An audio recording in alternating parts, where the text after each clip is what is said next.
University's 200 years, Coach Archie Miller.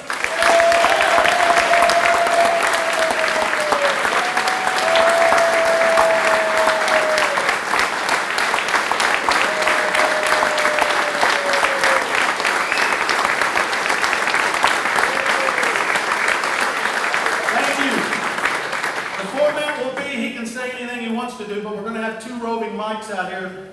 The coach, I'm told, prefers a lot of question and answer, so we're going to get to that, and afterwards we're going to line you up, and if you want a selfie or an autograph, we're going to do that too. But right now, Coach, finally you get this microphone out of me and Ben's cold dead hand.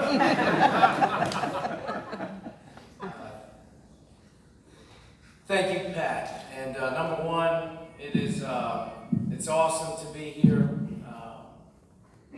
at Harrison High School, number one, and then 2, the city of Evansville. This is my first opportunity to really come down and meet and speak and talk a little bit about what's going on, back in Bloomington, and answer some of your questions. And at the end of the day, when we all leave here tonight, we want to have a good time. I mean, that's number one. But I want to thank number one, Pat, for the invite. This came through this summertime. And a lot of planning goes into things like this. Great facility, and obviously a lot of work to open the doors. So for us to be able to join forces, so to speak, with Pat down here and make this night possible is clearly that was an awesome opportunity for us to take advantage of. And me in particular, really thank him for the invite to have the opportunity to come down here, because I know this is an important pocket to Indiana University. Didn't know Todd was going to be here, but I'd like to recognize Todd, obviously, for stopping through and saying hello. He's been a good friend since I got the job. He's one of the first former players that has finished his time in Indiana, that reached out to me and has stayed in contact through the good and the bad. Good days, bad days, good wins, bad losses, whatever it may be. Todd's really been rock solid for us and our new staff as we joined here, and I'd like to thank him for popping over here tonight and seeing us. It's been good to have him on board with us. So give Todd a hand, please.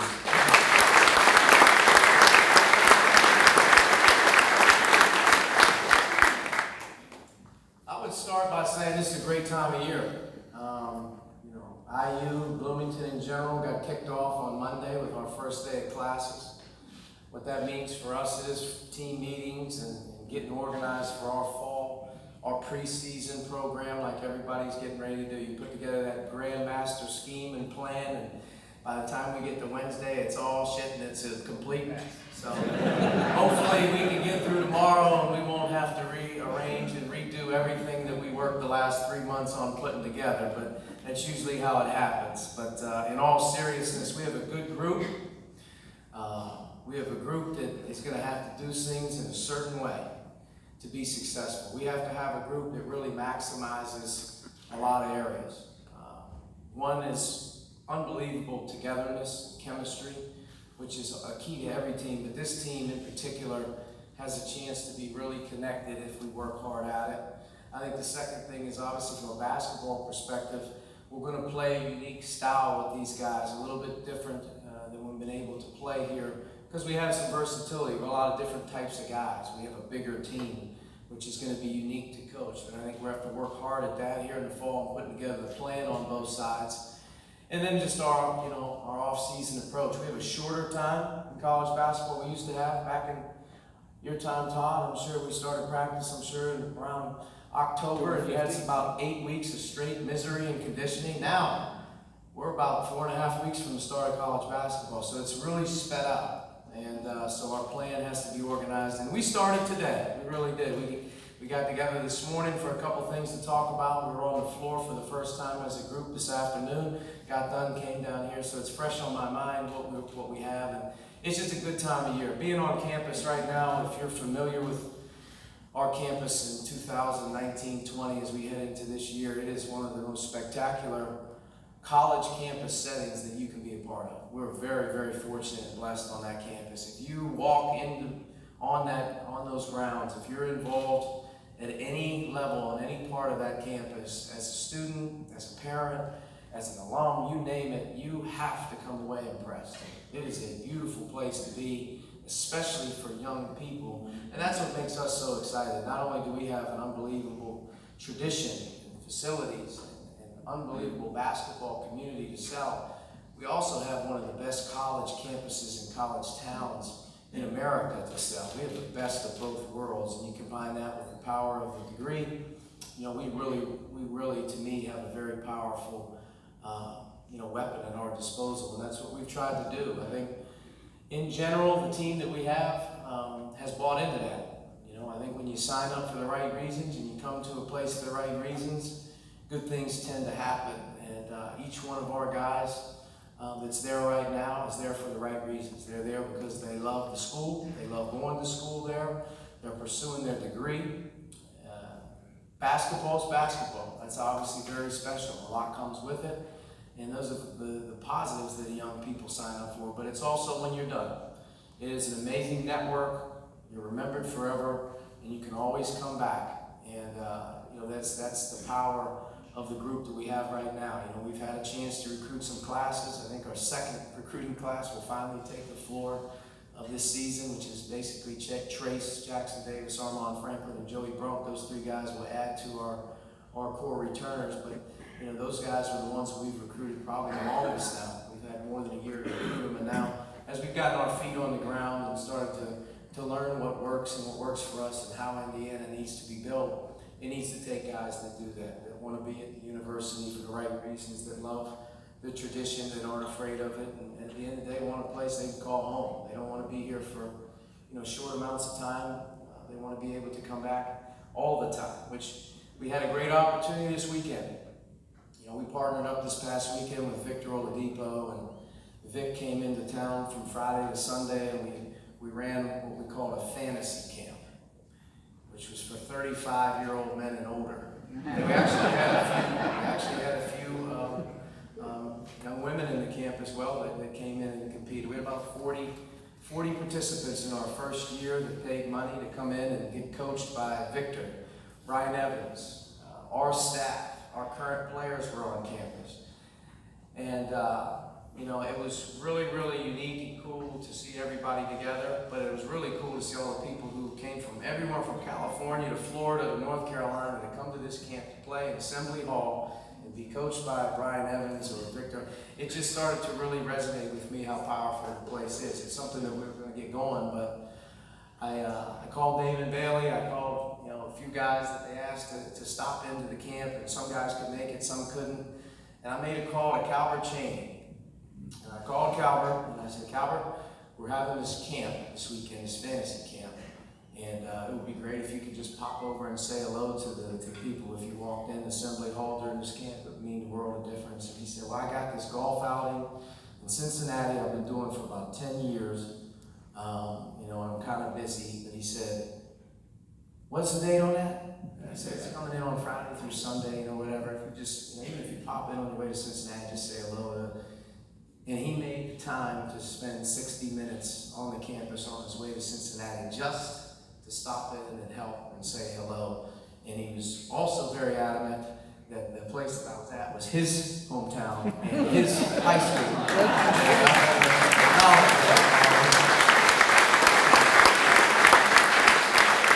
Calvert he's been a great friend like a lot of the guys, but he stopped in and on his way he made that abundantly clear that this was a very important place to him. And when you really think about it, to have him as a representative of Evansville, Indiana, his high school in general, arguably the best player to play in maybe Big Ten history. Yeah. Right? Absolutely.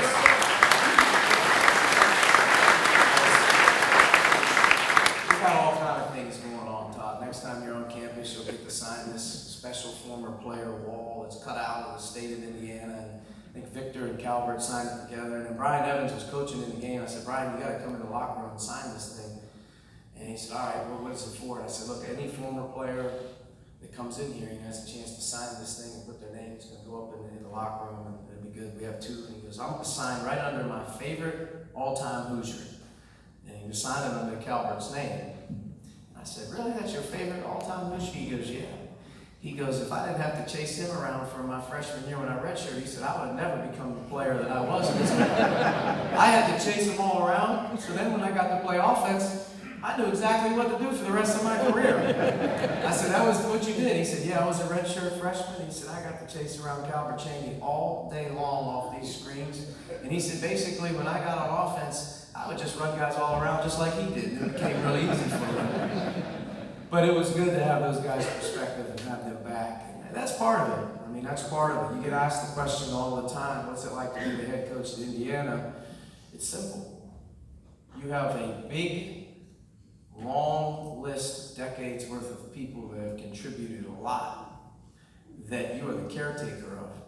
And amongst all the wins and losses, you must do a great job of making sure that they feel good about not only the place that they went, about the place that they can come back, and about the people that are there. And we're working hard to do that for everybody. And I think that's part of what you do at Indiana. Is part of what makes the place special is all the great people that have been involved with it. And as long as they feel good about it, you have a chance to continue on with that. And that's sort of what we're doing right now.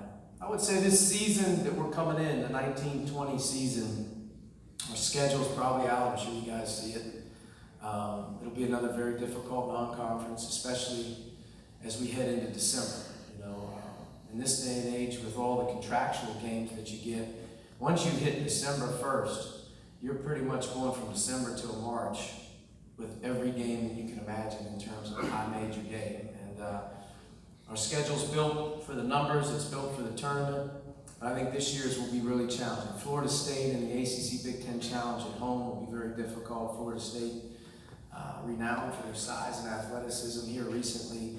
I mean, they've had as good of teams in the ACC competing for great seeds as any. They'll play those guys first at Assembly Hall. And then right after that, we head to New York City at Madison Square Garden. I'm excited to join the Jimmy V Classic for the first time that I've been the head coach at Indiana.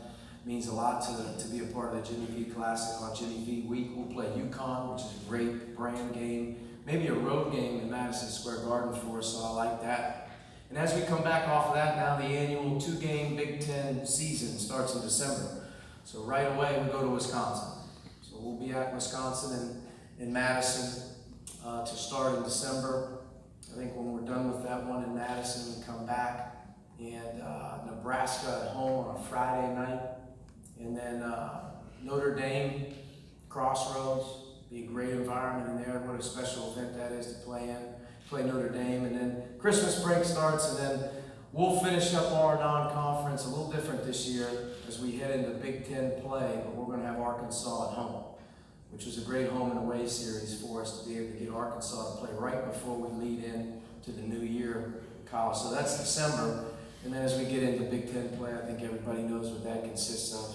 I think we start out at Maryland early in January, and then we'll go through it. The gauntlet will be good. The league is outstanding again, and it's going to give us plenty to work towards to have a great season, and that's what we're doing. Let's start with our two seniors. Our two seniors on paper are Deron Davis and Devontae Green, and those two guys are really important to what we're doing. You're only as good as your older players, but when two of your older players are seniors that have played a lot of minutes, have a chance to define their legacy, so to speak, as they finish. You're always hunting those guys that want their senior years to be special. And I think these two guys do. Devontae is going to be required to do a lot for us this year. I think in years past, you've tried to tame him and control him and make him something that at times you want him to be, and then at times he can really explode and do some things that everyone's like, wow, he's going to need to be that guy more than he is the other guy for us this year. He's going to have to shoot the ball, score the ball, and make a lot of plays. I'm sure he's very disappointed in me saying that publicly right now, because he gets his opportunities to take advantage of the rope. He takes all the rope that he can get. But with great responsibility, he'll have his own challenges to deal with. But we need Devontae to be a very, very focal part of what we're doing. And then Deron really didn't get a fair crack at it physically last year. He tears his Achilles basically New Year's Day of his sophomore year. That is a hard injury for anybody, let alone big and carrying a lot of weight. And he wasn't even 100% all year. And as he got into November and December, we thought if he could just play a little bit in November and leading into December, we felt 1 year later after the injury maybe in Big Ten play he could give us some more. He was actually ready earlier and just could not find a way to get over that injury bug. Tore his ankle and his Achilles both bothered him. He ends up sitting 3 weeks, 2.5 to 3 weeks in January, which hurt us. And then once he came back in February, he gave us a good look at what he can do. Now, his challenge is conditioning level. He's over the injury. Now it's got to get into the best shape of his life. And if he does that, he'll have the best year of his career, which we just talked about to him today. He looks different. He feels better. And I think as we head towards October 1st, the slimmest that he can be, the most agile that he can be is going to be the best him. So we're working with him on that. Our third-year guys are Justin Smith, Al Durham, and Race Thompson. Start with Race. Race had an unfortunate injury last year that hurt his progress because I think Race can help us. Now let's keep him healthy and let's move him into that realm where he can get on the floor a little bit this year, and I think you'll see a guy that knows how to play. He's physical. He actually won us the Wisconsin home game last year. He ends up playing like 20-some minutes. Guards Ethan Hatt, plays physical, does what he's supposed to do. Didn't practice, but literally a quarter of what everyone else did. Sacrificed his whole redshirt year, said, I don't care if you play me 1 minute, just play me. I don't want the redshirt year, I want to play. I want to help the team, I can help the team. And it went a lot to say about his character, to not say, hey, this hasn't been my year, let me save it, to come back and play sparingly or play some minutes. So he's selfless, he's a great teammate. He needs a fair crack at the injury bug. Hopefully it comes around for him this year because I think he can help us inside, especially in conference, as physical it is. Justin and Al have now played as freshmen, played more as sophomores, and now counting on them to be leaders. You know, both guys are very smart kids. Both guys are workers, everyday guys, and both guys have unique skills. We need Al to really learn how to stretch the floor, and we're also going to use Al as more of a point guard this year than he is off the ball. I think he can handle the ball for us a little bit more, which may free some other guys up. And Justin is gifted physically as he can. I think the way we can use him this year, I think he can be a lot more versatile in what he's doing. But defensively, Justin can be an all Big Ten defender. He showed signs last year being able to guard all different types of players as a sophomore that he couldn't do as a freshman. And now, even as today's workout evolved, I started to look at him as a guy I could tell to do something or tell him to do something so somebody else could see it. He was actually my demonstrator. I was like, wow, we've come a long way. Justin's actually demonstrating for me out here, where a few years ago he was the guy we were talking to. So those three guys comprise of our older guys. Our second-year guys, Robert Finnessy, Denise Anderson, Jerome Hunter, and I'll probably miss somebody and I'll come back around. Robert, as we all know, played a ton as a freshman. He logged a lot of minutes as a true freshman. If you could have told me he could have done what he did as a true freshman when we recruited him, I would have said, man, that's a stretch. But I didn't realize how strong he was physically, how tough he was, and how confident he was in himself in certain areas that young people struggle. Defensively, being able to bang, being able to be physical as a young kid, and not turn the ball over. He's a safe, strong player. If he doesn't get hurt last year in December, he has maybe an all-freshman type of a campaign leading into January. His concussion and the symptoms that he had really just stripped him of his confidence.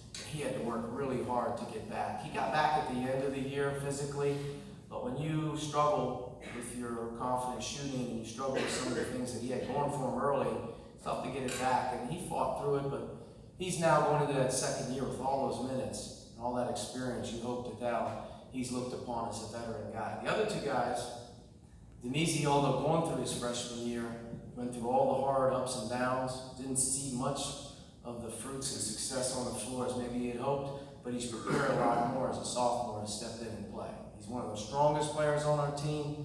He's 6'6", he's 225 right now. He's one of the better shooters we have. We just need him to be a little bit more solid in some areas, which he's learned to do, which I think he's more than capable of helping us. Jerome, everybody wants to know about Jerome, right? Jerome obviously didn't play last year, unfortunately dealt with a very, very odd leg condition that isn't easy to explain, you know, even for some of the nation and the world's best. To his credit, their credit, they put an unbelievable game plan together with our doctors and our trainer, Timmy Garl, and being able to work with this kid through a very tedious and sometimes fruitless rehab. He's gotten to the point now where he's cleared to do everything. And, you know, we're really just taking it day by day with him. And Jerome's a guy that didn't get the advantage of being able to play as a freshman. He was there, he did C, but he's going to have to start all over again. But Jerome is a guy that's 6'8", he's 225 pounds, he shoots the three, he can go inside and out, and he's a guy that we counted on. And, you know, knock on wood, let's hope for the best that he's able to contribute here early and work his way back, because I think he has a chance to be a terrific player, not only in Indiana, but in the Big Ten in his time. You go to our freshmen, and then add in Joey Brunk.